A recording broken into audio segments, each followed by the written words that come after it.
Hello and welcome back to my YouTube channel. In today's video, we're going to be exploring search engine optimization and how it has evolved in 2025. We're going to be talking about what's new, what has changed, and what strategies still matter. If you're a digital marketer, you're a content creator, or even a business owner that is looking for visibility online, I want to tell you that this video was shot, edited, and created specifically for you. So you want to stick around till the end of this video to know how SEO has evolved in 2025 and basically everything you need to know about SEO in this year and maybe even years to come.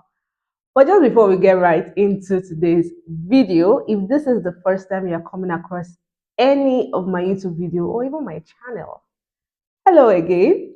Hi, my name is Tobiloba. I am a digital marketer, and on here I talk about everything that you need to know about marketing. So you want to go to my channel, you want to hit the subscribe button, and you want to binge watch every of my videos and maybe my YouTube shorts too. But it's really nice to have you here. If you are a returning viewer, I am so glad that you found so much value in my videos and you're here again to watch another video. Thank you for sticking around. So now that we have that short intro out of the way, let's get right into today's video.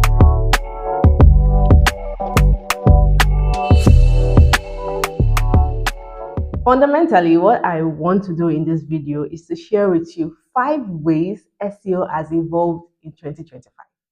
And top of my list, the first thing that I really want you to understand right now is that UX centric SEO is now standard. There is no two way about it anymore. I mean, you should know that search engines are now prioritizing user experience more than ever before. Google's algorithm now evaluates how people interact with your website. They look out for factors like your page load speed, your mobile responsiveness, the ease of navigation of your website, your visual stability, and basically the overall usability of your website. Websites that provide a smooth, fast, and accessible experience to their users tend to rank higher these days. In 2025, let me bust your bubble by telling you that technical SEO is no longer optional.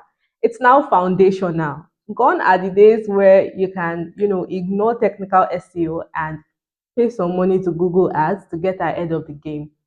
I think it's safe to say that those days are gone because technical SEO is now extremely fundamental. So you need to begin to invest and pay attention to technical SEO.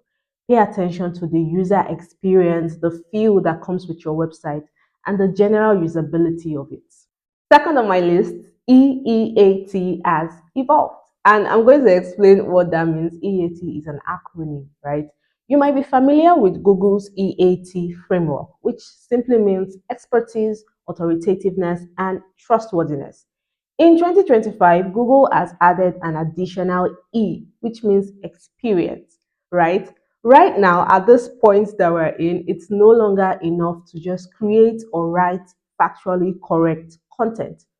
Google is looking for experience, first-hand experience of the content creator on the topic they are speaking or they are writing about. And this is especially important for really specific niches that involve a lot of experience. For example, the health sector, finance, or even skincare.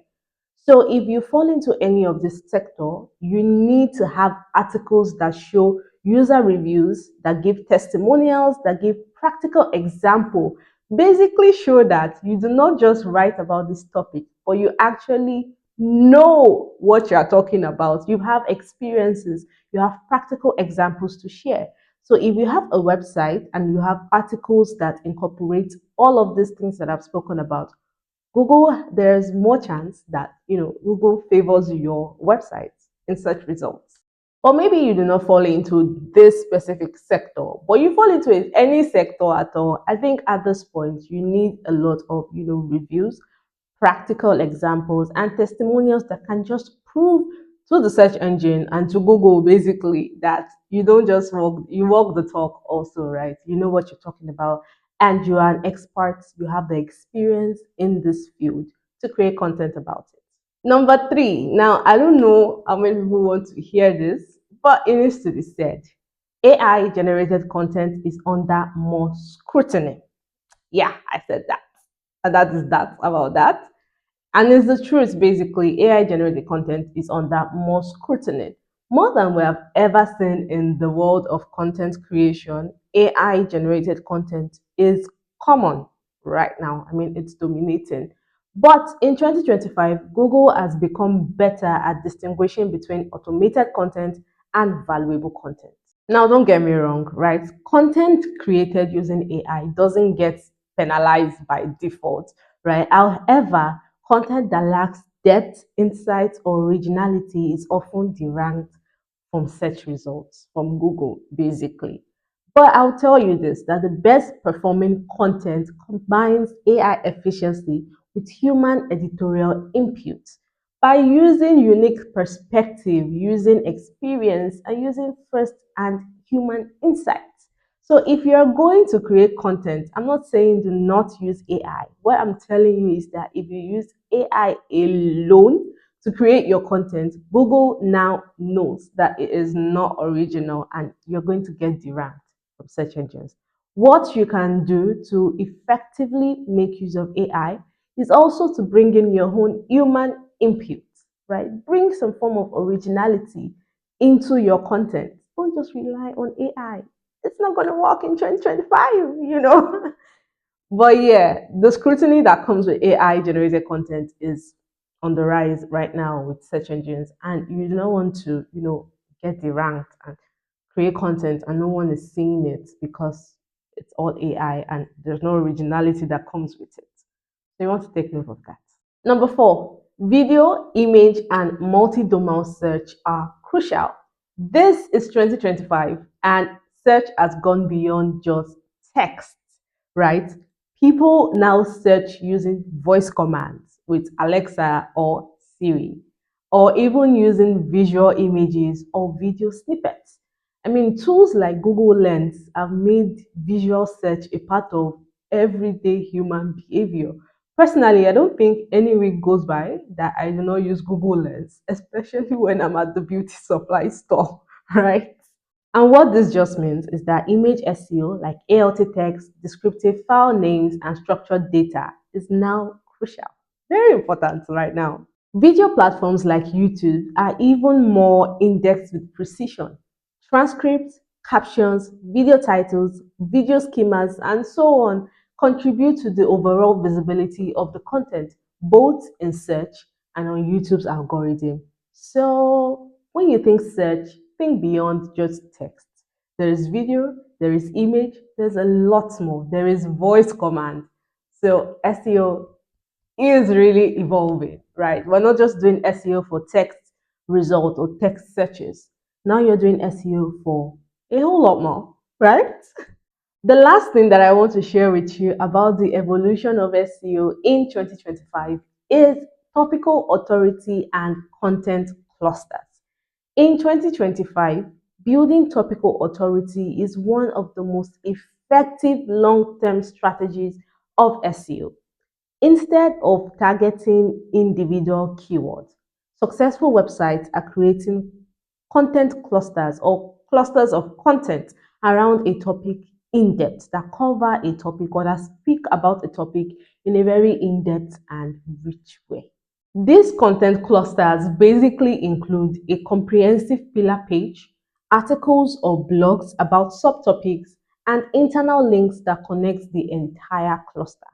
Now, this approach helps search engines to understand how your website is structured and even positions you as an authority in your niche. So it's a win-win for you and for search engines. Now, this is my 2 cents on the entire evolution of SEO in 2025 and even years to come. SEO in 2025 has gone beyond just optimizing for search engine. It's about the users first. It's about creating websites, creating content for users first of all, right? Whether it's improving user experience, whether it's showing expertise, whether it's showing thought leadership, everything is directed at the user. The core principle of SEO still remains the same. Be helpful, be an expert, and be trustworthy. Be honest with your content. And I also think that it's good to chip this in right now, that always remember that even with all of the evolution that comes with marketing generally, first things first, you're not creating content, or you're not doing all of these strategies for AI or for search engines or for search engine crawlers, right? You are creating content for humans, first of all. I think that should always be at the back of your mind or at the top of your mind. I don't know how it's said, but like that should be your first priority. As a marketer, you are essentially not creating content for these engines, right? You're creating content for humans. So I think that once you have that thought ingrained in you, or when that is your mentality, it helps the way you approach all of these changes. Yes, I know that in the world of marketing, you're always catching up to a new change, right? There's AI, you have to catch up. Google is changing something, you have to catch up. Email marketing is changing, you have to catch up. We're always catching up. Yeah, I know. We never catch a break, right? But the point still remains that always have it in mind that you're creating content for humans, first of all. Humans first, then the search engines, then the crawlers, then AI. We'll get there. I really do hope that you found this video to be of great value. Thank you so much for watching till this very point. If you found this video valuable, please do well by sharing this video to everyone you know that is in the marketing community, or anyone at all that you know needs to see this. Thank you so much for sticking around to this very moment. If you're yet to subscribe, you know what to do. Please hit the subscribe button right now. Till I see you in my next video, thank you so much once again. I cannot stop thanking you. I don't know why, I'm so African. But thank you so much for watching this video. Till my next video, do have a lovely day and happy marketing.